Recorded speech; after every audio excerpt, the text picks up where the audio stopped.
Zdravo, poslušalke in poslušalci, bralke in bralci večera. To je dnevno informativni podcast Večer zjutraj. Veseli smo, da ste v naši družbi. Danes je sreda, 1. julija 2026. Moje ime je Miha Dajčman. Katere teme izpostavljamo tokrat? Na ogled gradbišča centra Rotovž, ki ga bo upravljal Narodni dom Maribor, je prišlo kar 16 potencialnih kandidatk in kandidatov za mesto pomočnika direktorja. S pisanim sprovodom se je začel folkart, ki bo v prihodnjih dneh na ulice in trge mesta pripeljal ples, glasbo, tradicijo z več celin. Delo, zdravje in varnost ob vročini. Naročite se na podcast, da boste obveščeni ob izdaji naslednje epizode. Vse skozi smo z vami na vecer.com. Narodni dom Maribor, druga največja kulturna institucija v državi, je nedavno objavil razpis za pomočnika direktorja za področje organizacije in delovanja Rotovža, mestne hiše kulture. Kot je namreč znano, bo Narodni dom Maribor prevzel tudi upravljanje centra Rotovž, ko bo seveda ta več kot 40 milijonov evrov vredna investicija zaključena. Razpis je odprt do 6. julija, so pa bili potencialni kandidati včeraj dopoldan vabljeni na ogled gradbišča, saj ne bi bila udeležba na ogledu priporočljiva za lažje razumevanje narave dela in lokacije centra. Kot se je izkazalo, je nova funkcija očitno precej zanimiva.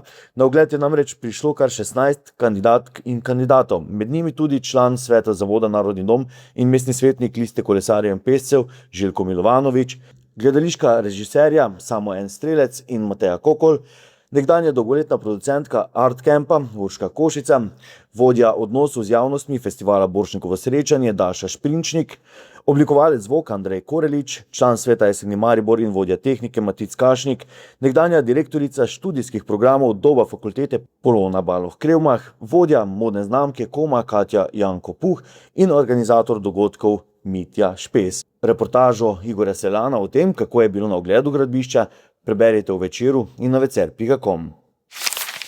Na promenadi Lenta se je sinoči z veliko povorko začel vedno barviti mednarodni folklorni festival Folkart, na katerem ob domači gostujejo folklorne skupine iz Uzbekistana, Poljske, Portorika, Srbije, Severne Makedonije in Bolivije.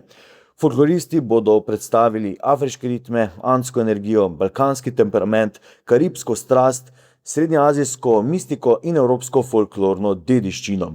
Eden najbolj cenjenih folklornih festivalov na svetu pa bo živel tudi na ulicah in trgih Maribora. Folklorne plesalce boste v prihodnjih dneh lahko srečevali na Lentu, v Evroparku in v Mestnem parku.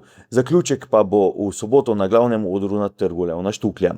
Skupine bodo gostovale tudi v Miklavžu na Dravskem polju, v Murski Soboti, Lenartu v Slovenskih goricah, Velenju in Metliki. Sporedno bo tekel tudi otroški folkart z nastopi otroških in mladinskih folklornih skupin. Sinoči se je začel tudi Jazz Lent, ki bo v Minoritih ponudil še 4 koncerte. Na mariborskih straneh večera pa lahko danes znova preberete Lentarije ter intervjuja z bratoma Šalehar, ki sta že nastopila na Minoritih, in Andrejem Borkom, desno roko direktorja Narodnega doma Maribor, ki je gost rubrike Gremo na kafe.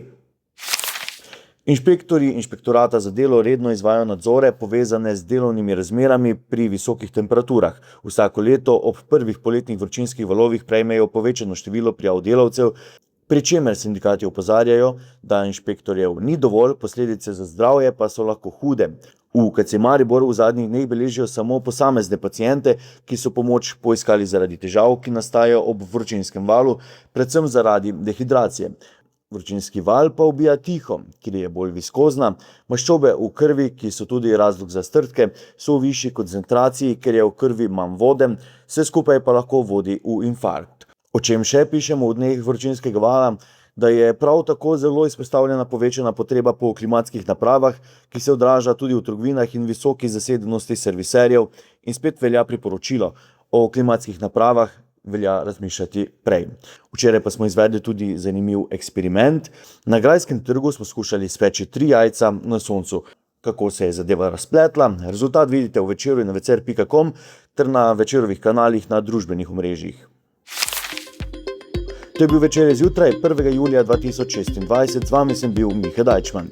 Kakovostno novinarstvo lahko podprete tako, da se naročite na tiskani in spletni večer, postanete naš sledilec in bralec na družbenih omrežjih, naročnik naših podcastov in newsletterjev.